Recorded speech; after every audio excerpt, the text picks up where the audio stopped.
બેન પાર્ટી વાળા મિત્રોને પણ યુનિયનને પણ હું કહેવા માંગુ છું, તમારા ડીજે સાઉન્ડ ઓછા કરી દેજો, તમારો સ્ટાફ ઓછા કરી દેજો, તમારા કલાકાર ઓછા કરી દેજો અને તમારા ભાવ પણ ઓછા કરી દેજો, નહીં તો આવનાર દિવસોમાં વિસ્તારોમાં બેન્ડ પાર્ટીઓનો અમે બહિષ્કાર કરીશું, કોઈને બોલાવીએ નહીં.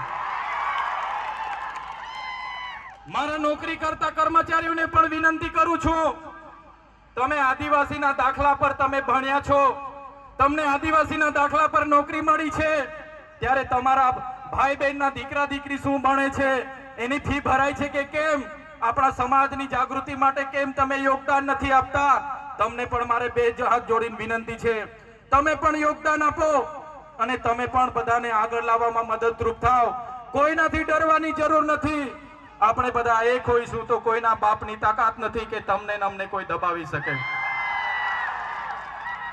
ત્યારે મિત્રો, આજના મંચ પરથી કહીએ છે, ભગવાન બિરસા મુંડાનો ઇતિહાસ ગૌરવશાળી છે, આપણા પૂર્વજોનો ઇતિહાસ ગૌરવશાળી છે અને ઇતિહાસમાંથી પ્રેરણા લઈને આપણે આપણા જીવનમાં આગળ વધવું જોઈએ.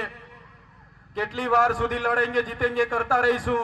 એટલે મારા યુવાનો, તમારો ભણવાનો સમય છે, તમે ખૂબ સારું ભણો, તમારું કેરિયર બનાવો, એવી જ આપ સૌને વિનંતી કરું છું. મારા વડીલ મિત્રોને પણ ખાસ અપીલ કરું છું, કેટલાક યુવાનો નાચે કૂદે પાર્ટીઓ કરે, ચાર ધામની યાત્રાઓમાં 15 દાડા પદયાત્રા કરે, જુગાર રમે, દારૂ પી, તો એ વડીલોની તમારી ને અમારી જવાબદારી છે આપણા યુવાનોને શિક્ષા આપવાની.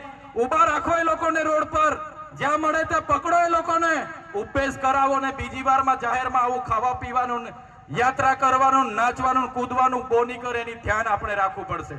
અમે પણ નાચીએ છીએ, અમે પણ ગરબા રમીએ છીએ, દિવાળી પર અમે પણ ઢોલ વગાડીએ છીએ, અમે પણ ડાયરા કરીએ છીએ, પણ સવારે ઉઠીને આપણી શું ટાર્ગેટ છે, શું ધ્યેય છે, આપણે જોવું પડશે. આપણે નાચીએ છીએ, આપણી સંસ્કૃતિ છે, બરાબર છે.